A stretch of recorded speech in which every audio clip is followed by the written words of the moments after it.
We had like 8 turnovers combined between the Texans and the Patriots. I love those cold weather games outside in the snow. I love that it has an advantage. I don't want to go to sterile, modern dome stadiums. Like the fact that these teams are all making dome stadiums, it pisses me off. It's basically becoming like flag football. Like, I hate that. I like old-time football. Me too. And we saw C.J. Stroud on national TV crapping his pants throughout an entire half, almost going full-on Jake Delhomme. 4 interceptions in one half.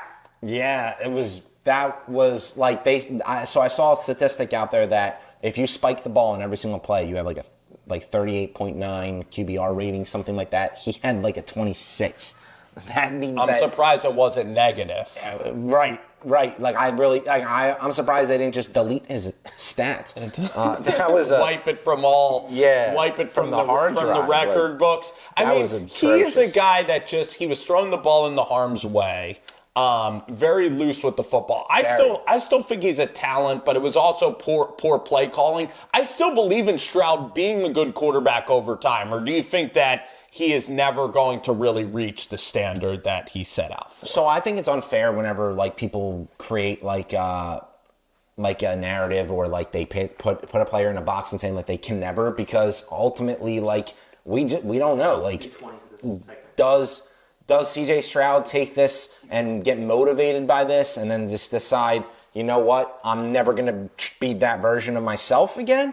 Is it a problem with his offensive coordinating in Nick Caley? Is it a problem in his system? Maybe the fact that he didn't have Nico Collins. But then I'm going to push back on, and I'm going to say that, like, does he have it in him to get better than this? Time will tell. I actually don't know, to be honest with you. And I think that says a lot more about CJ Stroud than his actual play. Like, the fact that people aren't sure if he has it in him to get better, because that was an all-time, like, every pass was over their heads. Meltdown. Bouncing on the ground. Yeah. Like, sure, some of them were unfair to be, like, the bobbled interception, the one where he, like, almost fumbled it and it was caught seemingly forever in the air, landed in the player's, like, he made the play.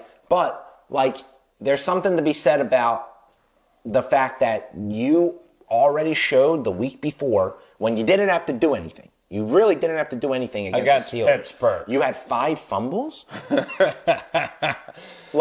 But he wants to show something. He doesn't just want to be a bus rider. I hope. And listen, the Houston Texans, I got to give credit to them. They always are making the playoffs. They're always in the second round. So they're not a poverty franchise. I mean, they don't have any. I mean, they're also one of the newest franchises in the NFL. So, but the last couple of years with D'Amico, they still won 8 straight games with C.J. Stroud. But they overachieved those years. This year was different. We thought they were for real because that defense was looking really, really good. The defense was legit, especially at the end of the game. At the end of the year, C.J. Stroud, like against the Chargers, every other pass was a touchdown. Remember the first play of the game, bomb.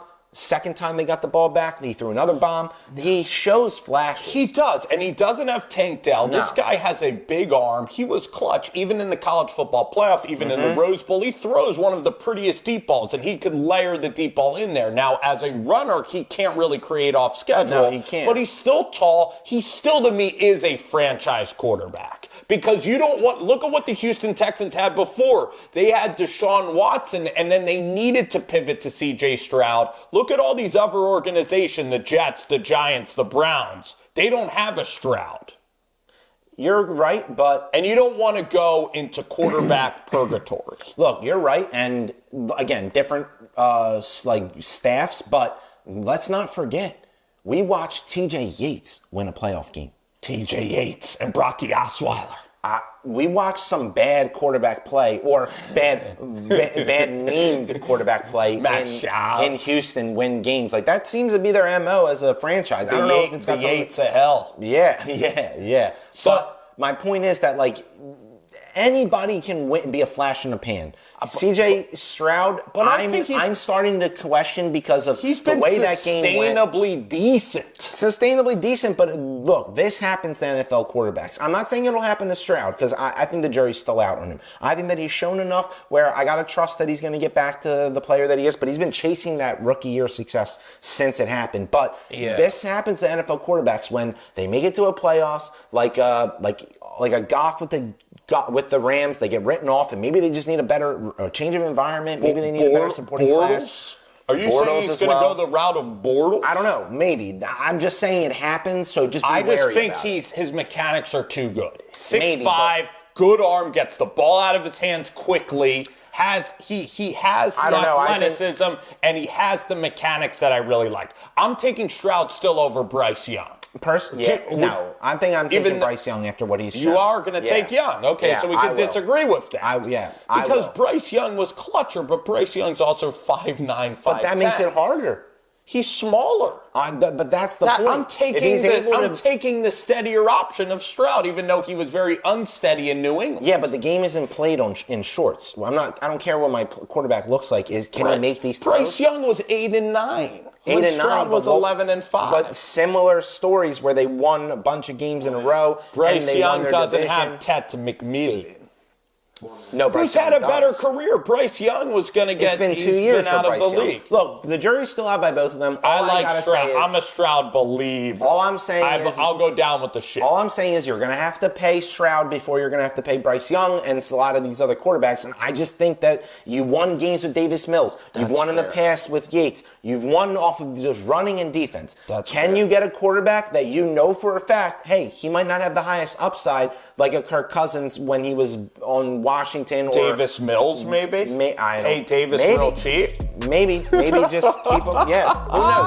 I would just be worried. It's a great question. Can Stroud ever ascend? That's the worry. And I don't think that there's a huge difference between Stroud's strengths and Bo Nix, but his decision making, the coaching is horrible there. I don't know. I think Nick Caley is really on the hot seat.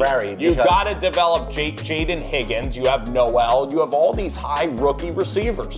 Tank Dell's injured. You got to keep hitting in the Nico draft. Collins. How long can you keep having that success when you're making playoffs? Schultz.